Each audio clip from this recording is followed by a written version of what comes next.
Hey, have you ever heard of Fiverr before? That's a question I posed to 4 different people, and the answers from 2 of them might surprise you. Keep listening to hear those answers in just a minute. Welcome to the Niche Pursuits Podcast. Are you ready to discover some niche business ideas that actually work? Well, it's time for a motivational kick to jumpstart your next big idea. Here's your host, Spencer Haas. Did you know that Fiverr.com is one of the most popular websites in the world? According to Alexa, Fiverr has an Alexa rank of 316 in the United States. This means it ranks 316th in terms of traffic, according to Alexa. Considering there are billions of websites out there, that's a pretty big deal. Well, in my interview today, I talked with somebody that has built a 6-figure-a-year business on Fiverr. Yep, on Fiverr. Kendell Rizzo started out as a freelancer doing just about any writing job she could find. However, when she finally narrowed her focus on the niche of crowdfunding, the number of clients she got grew significantly. In addition, she was able to charge higher prices. What I find fascinating about all of this is that she was able to use the Fiverr platform not to charge $5 a job, but to charge hundreds of dollars per job depending on what was purchased.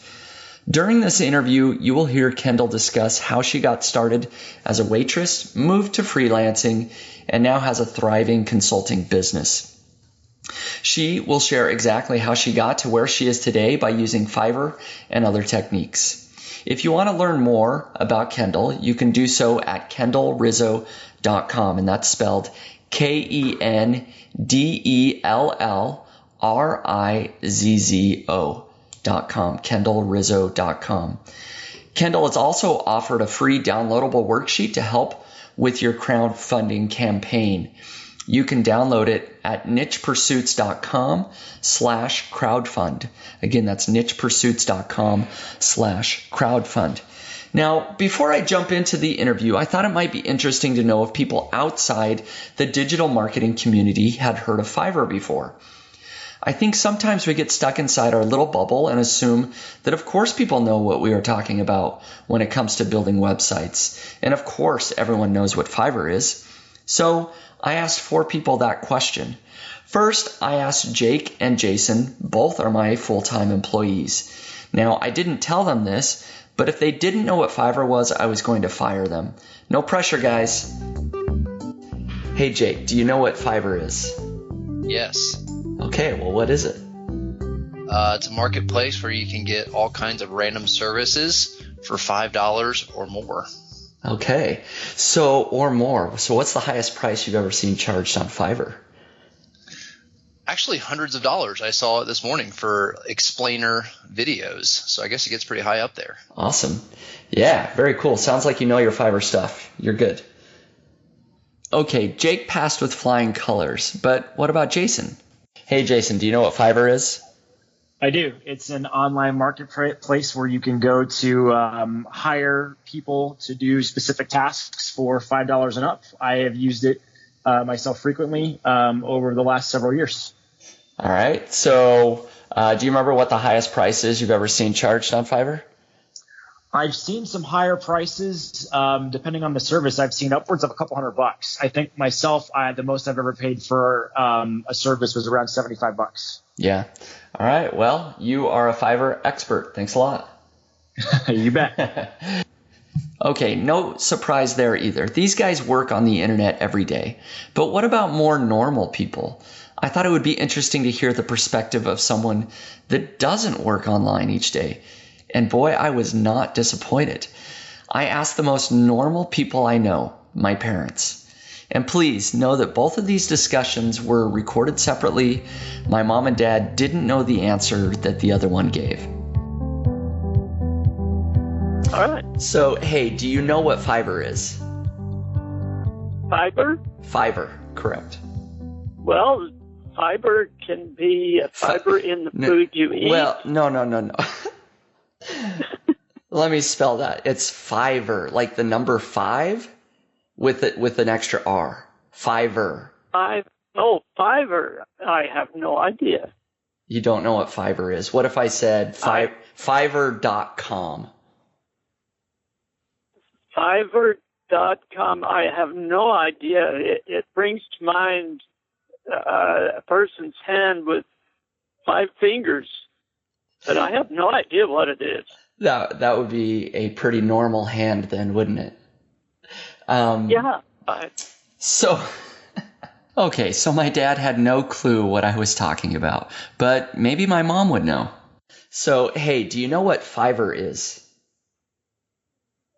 What Fiverr is? There's different kinds of fiber. There's fiber that we eat. There's fiber in technology. So I'm actually saying Fiverr. So think of the number 5 with an extra R on it. So Fiverr. Okay, no, I do not know what that is. What if I said Fiverr.com? So it's a website. Have you ever heard of Fiverr.com? No, I have not. Okay. So bottom line here is that just because you know about something like Fiverr doesn't mean that the average person has. Even the parents of a full-time internet marketer like myself think of Fiverr when they hear the word Fiverr. Before I got started with the official interview, I found out that Kendell has run a few Ironman races. Now, if you know what an Ironman is, it's a 2.4 mile swim followed by a 112-mile bike ride, followed by a full marathon, which is 26.2 miles of running. So these are grueling races that take an incredible amount of training. So, of course, I had to ask her about it. Yes, I have. I've done a few half Ironmans, and then I did one full last year. So it was exciting. I saw you were training for a marathon. I am training for a marathon. I've run several marathons before, but I am trying to get a Boston qualifying time here in a couple of weeks. So I'm right in the midst of it. So cool. Which one are you doing for the Boston to qualify? It's, as you can hear, Kendell and I actually went on a tangent for a while, like a couple of running nerds, to discuss different races, etc. And I won't bore you with all the details. However, we did eventually come around to something that I think is useful for business: goal setting. It's good to set goals and try to achieve them, right? Yeah, it's crazy how much, I didn't know this at first, but when I started training for my Ironman, all of a sudden I saw all these parallels between work and training and goal setting, and it actually played like a really nice role in my business. And it also forces you to think outside of just, business, outside of the internet, it's just a very different approach to goal setting, but it all comes together. So I enjoyed the process more than I even had imagined. Yeah, no, I'm the same way. I think what's cool too is I always feel like, man, I wish I had more time for my business, but I really dedicate time to running. And I found that I think that helps out because it gives me a nice break. Where I could be working really long hours every day. Instead, I'm like, well, I'm going to take this hour and a half or 2 hour break and go run and, just the exercise and taking my mind off things. It helps me feel a lot more fresh. Yeah. Yep. All right. Thanks for letting Kendell and I chat about Ironmans, running, and goal setting for a bit there. If you made it this far, you're going to love the rest as we dive into her business. I started off by asking Kendell what she was doing before she ever got started on Fiverr. Sure. So before I was selling on Fiverr, I was freelancing for just a few months on different sites, Elance at the time, it was Elance, and a couple other freelance sites, mostly Elance, and then obviously just word of mouth and things like that. But before that, I was waitressing full time, and I was also, when I had lived in Chicago, I'm in Florida now, but when I lived in Chicago, I was also working 9 to 5 at a consulting job. I liked a lot of things about the consulting job. I liked working with clients, and I liked helping people and the direct contact with people and the problem solving, but I didn't like the format of the job as far as the 9 to 5 and the work setting of being in the cubicle. And there's just quite a few things about it that I knew weren't for me, that didn't really feel right. So I knew that I wanted to do something different. And that's kind of why I had moved down to Florida. I wanted to get a fresh start and try something on my own. And I just, of course, went back to, I always go back to, you go back to what you know. And so I started waiting tables just to make some money at first. Right. And then I got focused again and said, no, I need to get back to what I really want to do. And so the easiest way to get started if you want to start your own business or make some money is freelancing, because you can make money right away. You can jump right in. And there's no money to start. So that's kind of where I started before I started selling on Fiverr. Yeah. And what kind of jobs were you doing on Elance and Upwork? Because I had just started and I didn't really know what direction I wanted to go in. I just knew that I wanted to work for myself. I wanted more freedom and I wanted more challenge. So I did make the huge mistake of taking any work that I thought I was qualified to do, whether I liked it or not. Mm-hmm. And it's okay. I was working really hard, a lot of hours, but at the same time, I felt, and even more so in retrospect, that no clients were really taking me seriously. I was never able to charge premium pricing. I didn't have a lot of focus. And, you know this, if you don't have focus, I couldn't go very deep on any given job or skill or client. So I felt very scattered. I was working hard, but I wasn't going deep on anything. So that's, as far as what was I actually freelancing, I was doing, business plans, marketing plans, all the way to just transcribing things and kind of admin work. So just really all over the place, some copywriting. Right. And so at what point did you sort of shift your mindset a little bit to either focusing on one area, and how did you decide what area to focus on? So that's a good question. So when I was doing all these different things, the one thing that while I was freelancing, when I was taking all the different jobs, and I wasn't making enough money and I was working a lot of hours, but the one thing I did notice was that I loved who I was working with, which was like entrepreneurs and new businesses and startups. So I liked who I was working with. I just didn't like what I was doing, and I didn't like how scattered it was. So I started asking my clients, what's on the calendar for next month, or what are you having troubles with? What do you need help with, to try and see if I could find any patterns that I could focus on. And within a week, I talked to maybe 4 startups, and 2 of them said that they were going to do a crowdfunding campaign. So I instantly thought, well, I've never done one before. I've only had a little bit of experience there, so I wouldn't be much help as someone to write a crowdfunding campaign. So I said no, and then I was like, wait a second. I started researching and I said, I can do this. This is very similar to things that I've been doing. So I called them back and I said, can I please help you with your crowdfunding campaign? I'll do it at even at a discounted rate, because obviously I was being transparent and telling them that I was new and to this arena. And then it really took off from there. I started promoting my services as only crowdfunding services. And at some point, I actually thought it was like a joke, because I went from taking really low pay to all of a sudden having tons of clients and being able to charge premium pricing. So I really did. One day I got a phone call from one of the top equity crowdfunding platforms, and they asked me to consult for them. Wow. And I was like, and it was the owner of the company, or one of the founders, called me or had a meeting with me on a Saturday morning. And even I remember going into the meeting thinking, is this a joke? Nobody even wanted to pay me bottom prices 3 months ago, and now I've chosen this niche, and I really did. I did dive deep. I worked really hard in that niche of crowdfunding.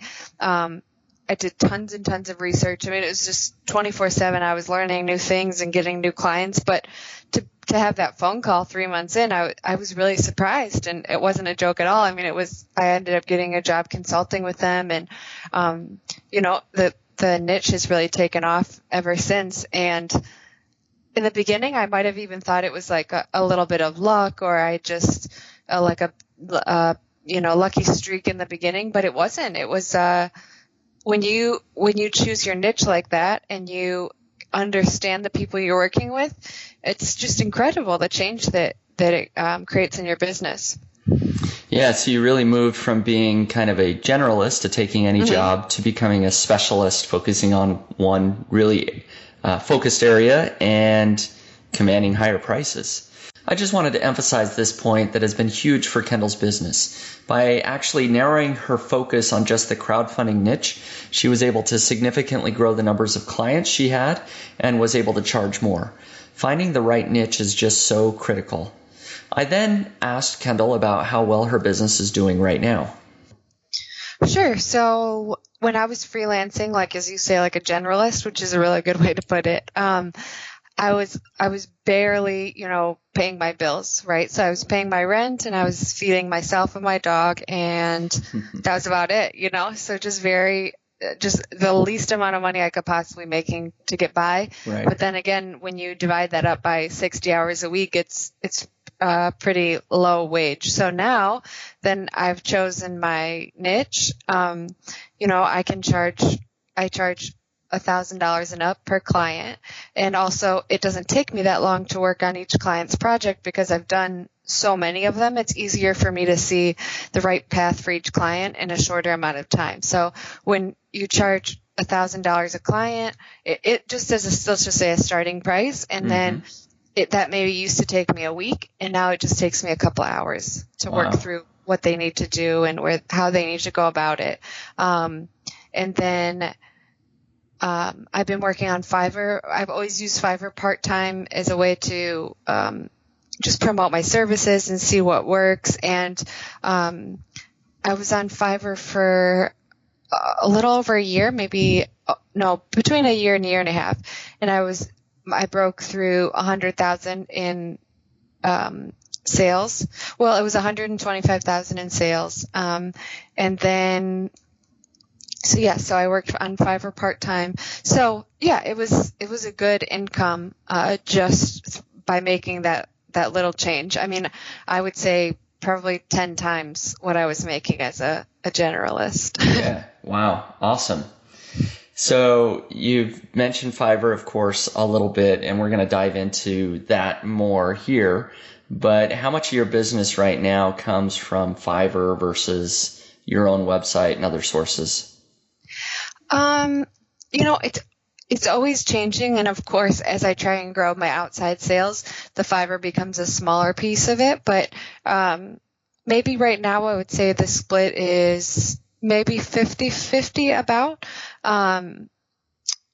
But maybe Fiverr is a little bit less than that, because Fiverr is I like to call it like my part-time job. It's what I start in the mornings with. I'll do it for a couple hours and I'll go through client work, and then I'll go on to my own website and, different clients. But Fiverr has given me the consistency that it's allowed me to take a little bit more risk, or take some time to create e-courses and e-books for crowdfunding in the afternoon or in my spare time. So it's been a really good thing for me.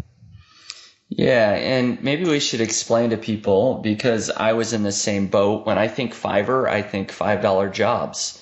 That's how they started, of course. So how are you making so much money on Fiverr?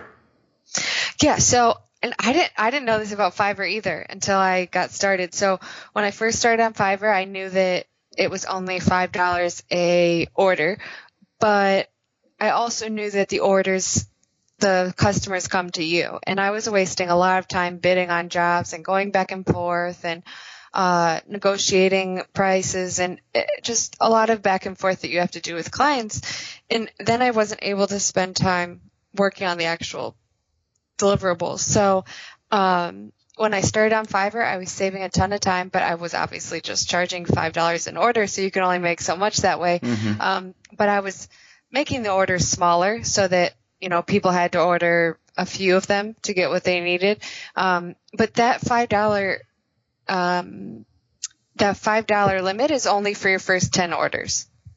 So after that, then you can start charging more. And then I think there's a couple more, thresholds that you have to go through until you can charge basically an unlimited amount. I think now I can charge like I want to say up to maybe 10,000 an order or something like that by the time you add on all the extras.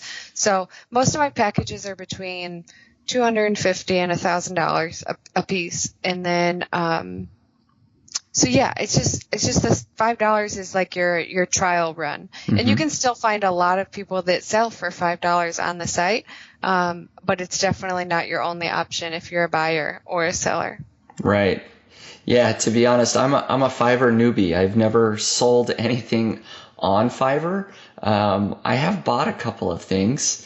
I've purchased voiceovers before on Fiverr for this podcast, and I have purchased a unique birthday present for my wife on Fiverr. I had, and this is kind of an inside joke, but had somebody sing happy birthday to her from a Fiverr gig, and that was kind of fun.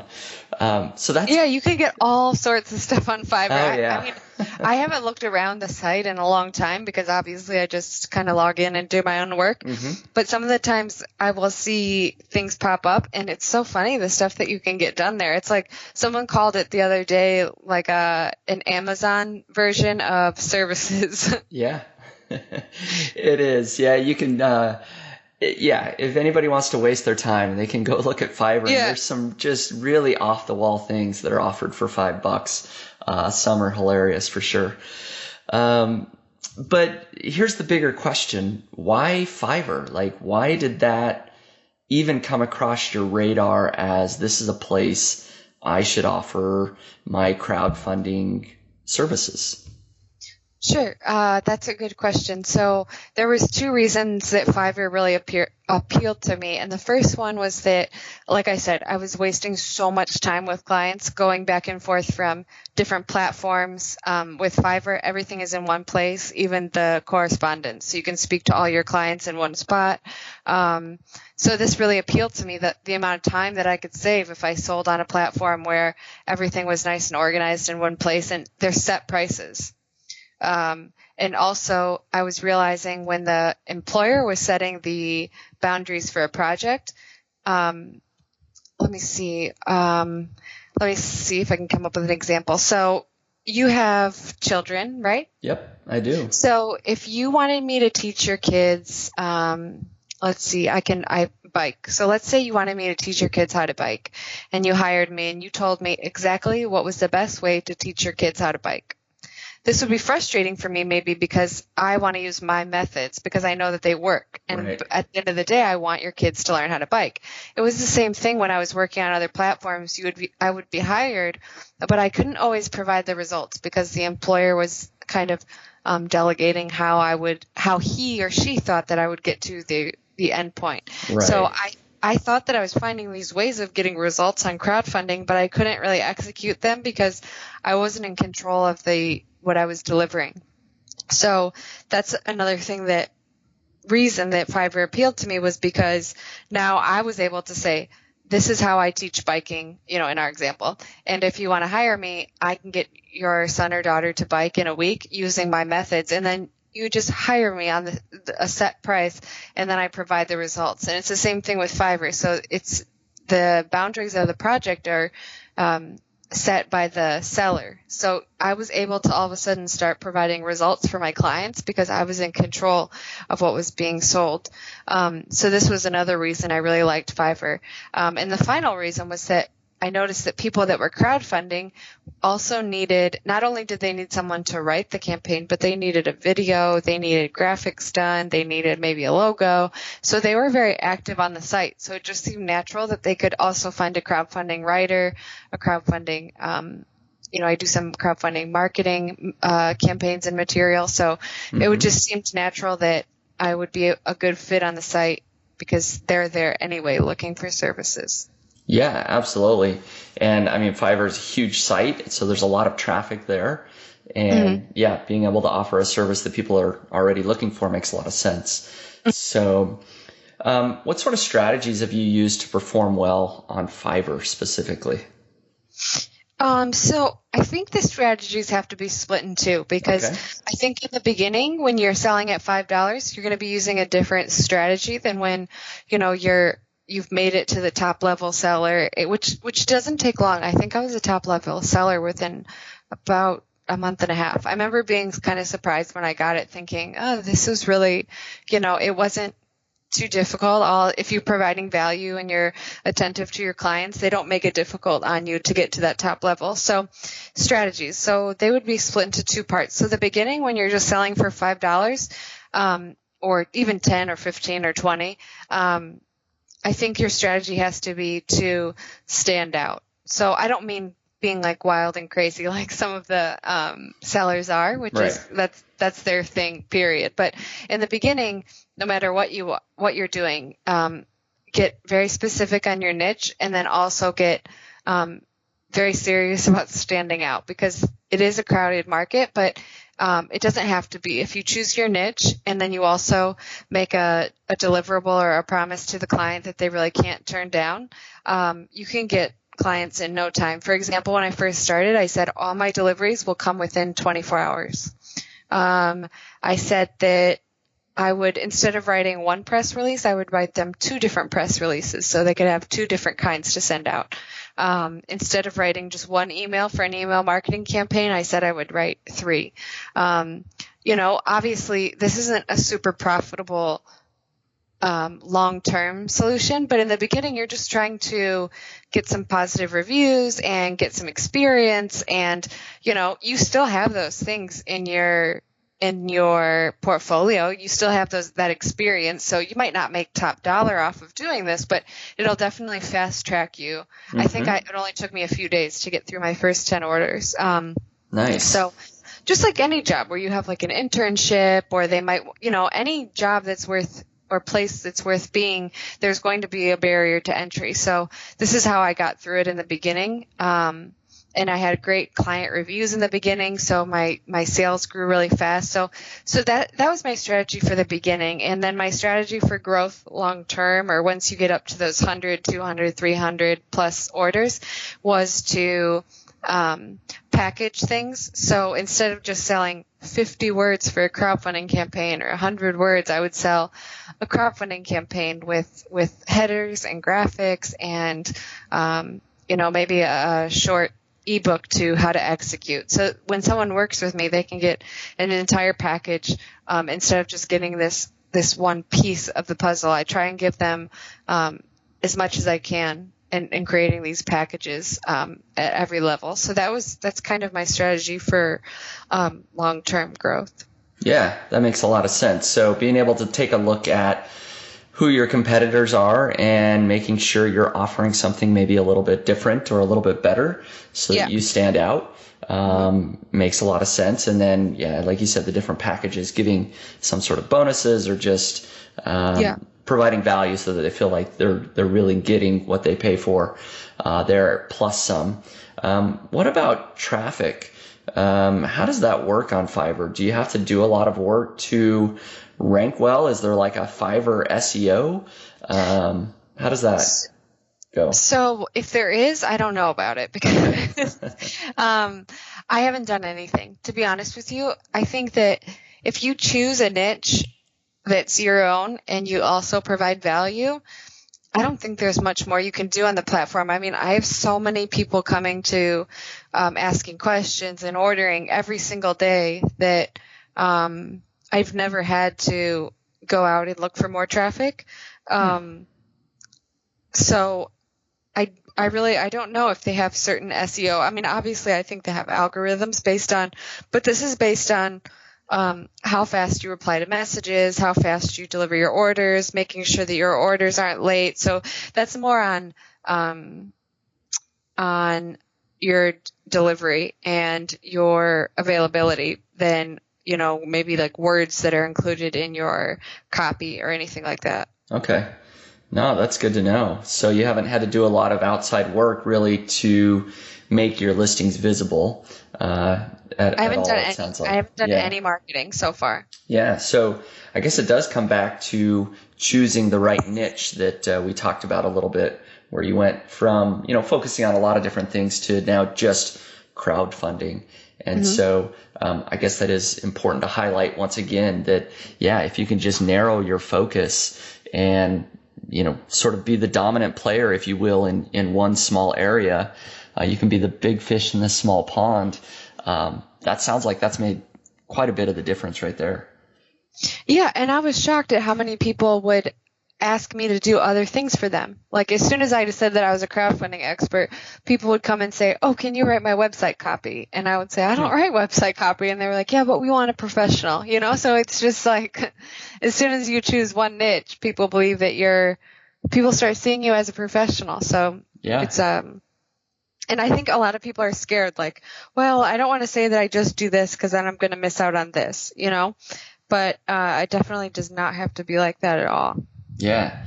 So when it comes to crowdfunding, you've done a lot of client work. Do you have any sense of how well your clients are doing? Yeah. So, I mean, I've worked with so many different campaigns on different levels. Sometimes I just do the copywriting. So here I don't really have a lot of control over the results because, you deliver it, but you don't work on the execution. So when I work on the execution part, I have a really high rate of success because I always tell my clients we don't launch until we know that we're going to be successful. Because personally, I think that crowdfunding campaigns should be probably 95% successful, because you should know that you're going to be successful before you hit that launch button. So you should have your crowd ready and waiting, and you should have your goal at that perfect number so that you're going to reach it. And yeah, it's just following the right steps and executing properly and not getting ahead of yourself. And sometimes it's good to have a consultant, because when we're in the weeds with our own company, it's kind of hard to, what's the saying? See the forest from the trees. Right. Yeah. So are there any specific success stories that you're able to share about either how much money people have raised or anything like that? Sure. There's one that just finished. Her name was Talia. She's super nice. She's originally from Israel, and then now she lives in New York, and she was always traveling her whole life. And she was not an engineer, but I'll have to look it up what her original job was, but she had this internship next to a jeweler. And she said, well, I wish I could combine my education with jewelry, because putting them together, she likes to create things.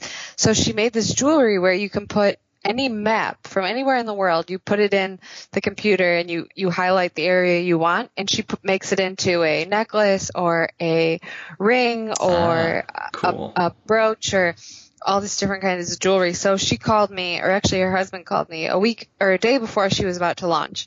And I said, okay, just have her call me tomorrow, but don't let her launch. So she called me, and she ended up launching a week later instead of a day later, and she raised 150% of her goal of $10,000 within the first 24 hours. 48 hours.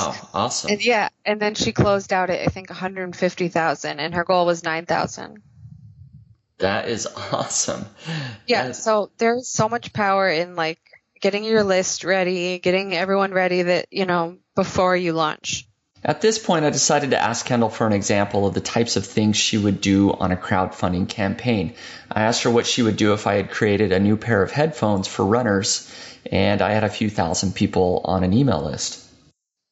First, I would start by, we would be getting they call it a tribe or an audience, or however you want to, whatever you call it, we would get your tribe together. Not only just your tribe, but, any kind of the tribe that wants to see this product come to life. Right. So we get them excited. We get them kind of knowing that something is coming, that something is about to be released. And then as far as working with me, you have a couple of choices. I can help you with the execution, or I can just show you how to do it, teach you how to do it, and you can have either a virtual assistant do it, or maybe you do it yourself, or maybe you have a staff that will do it. So there's different capacities that you could work with me. Right. You would make that choice, and then we would go ahead and start getting your crowd excited. We would be writing emails that would be going out daily up until the campaign, so that people know that something is coming, so that by the time, it's almost like when you're crowdfunding, it's almost like you're getting ready for a party, because the crowdfunding campaign only lasts 30 days. So you're not trying to just get ongoing traffic to your site. You're trying to get people to come between day 1 and day 30, and you want them to purchase. So it's a little bit different. So we almost let them know something is coming, and then almost as if we're letting them in on a secret, Yeah. Like telling your friend, this morning, I saw a really good movie last weekend. I'm going to tell you about it tonight. Remind me at dinner. So you're telling them, I have something good. It's coming. You're going to want to hear about this. And I will tell you about it later. And that's kind of what we're doing with the crowdfunding campaign. We're letting them know, hey guys, I know we were talking about running faster the other day. I got some headphones. They're coming up, and I think that they're going to, blow your mind. Okay. So now people are like, oh man, I want to have these headphones that are going to make me faster, because I just decided your headphones also make you faster. Of course. And so, we start letting them in on that. And then when we get closer to the campaign, we say, these headphones are going to be below retail price, and I'm going to let my list in first. And so I'll let you guys know on day 1 that we launch, and I only have, 60 headphone sets that I'm giving away at this price. And then they're going to go up to retail price. So it's almost like you're having a party, and I'm kind of like the party planner, and we're trying to get people to line up outside the door so that by the time we open the doors, we're not inside the store wondering, are we going to have customers today? We know we're going to, because we see them outside the door waiting to get in, excited to buy the headphones. So it's the same thing with a crowdfunding campaign. We're setting it up so that we know they're going to sell off the shelf, the metaphorical shelf. Right. I love it. Yeah. So it's an event. People need to think of it as an event. It's like, just like Black Friday. They create the anticipation, they create the excitement, and it's the same thing for a crowdfunding campaign. Yeah, no, that makes perfect sense. So also to kind of go back to how you've grown your specific business, you mentioned before that maybe half of your revenue is on Fiverr and then half is other sources, I assume mostly your website.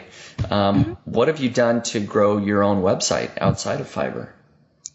Sure. So, I've done a lot of, I do have a lot of word of mouth clients where I'll work with a client, and if when you do a good job, people tend to, this is another, I know I keep going back to creating your niche, but this is another huge benefit of creating your niche, is that when you get into a very small niche, people tend to hang out with like people. So, if my client is creating a crowdfunding campaign, it's likely that they know someone else that's creating a crowdfunding campaign.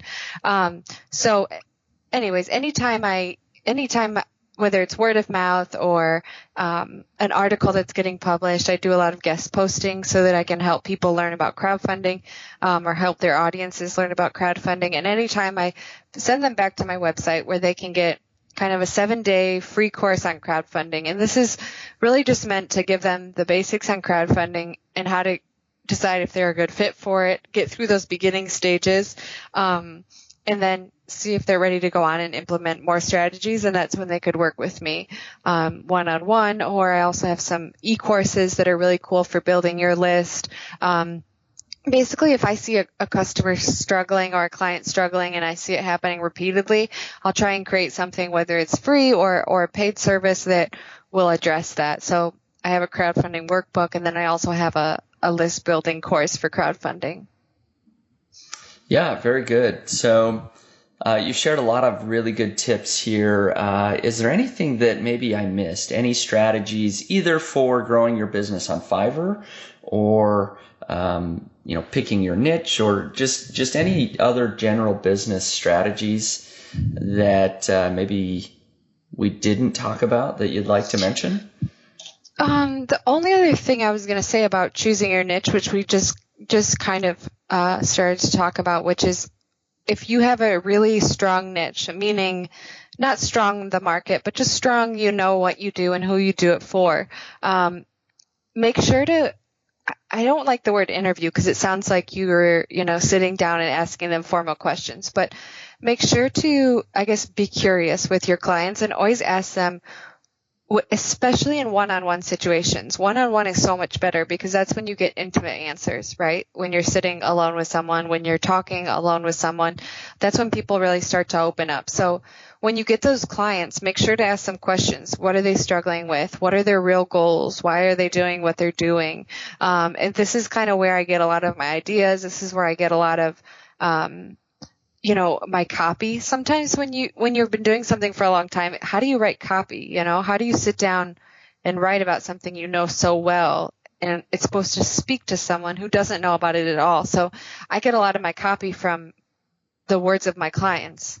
So I guess never stop asking your clients questions, being curious about what your clients are going through. That's my biggest advice for niching, because you can create a really good niche, but if you don't know the audience, it won't make a difference. So the more you can talk to your audience, even just asking them, what are you doing lately? What's on the calendar for next month? And usually you can tell by what a client is putting off, what they've been wanting to do but haven't done. Usually that's something that they're struggling with. So like they might not come out and say, I don't have a crowd, but if they say, oh, I've been wanting to crowdfund, but I haven't gotten there yet, that's a pain point for them. Yeah. Oh, that's really good advice. Excellent. So how can people stay in touch with you? Where would you like to send listeners? Sure. They can, if they want to get in touch with me directly, they can go right to my site, kendellrizzo.com, and then there's an easy contact sheet. I love talking, like I just said, I love talking to clients or other freelancers one-on-one. So, I've always been more of a one-on-one person, but I also like the more intimate conversation of what people are going through. So there's a contact page that will be up on that website, and they can contact me there. They can sign up for, I like to share some things that I've been through or tips that will help people moving forward with freelance and crowdfunding. So that's probably the easiest place to reach me. And from there, they can find the crowdfunding information and things like that. If you enjoyed this episode, please leave a rating and review for me on iTunes. You can do that by going over to nichepursuits.com/iTunes. These ratings help me know that I'm doing a good job and helps other people discover my podcast. Thanks again for listening.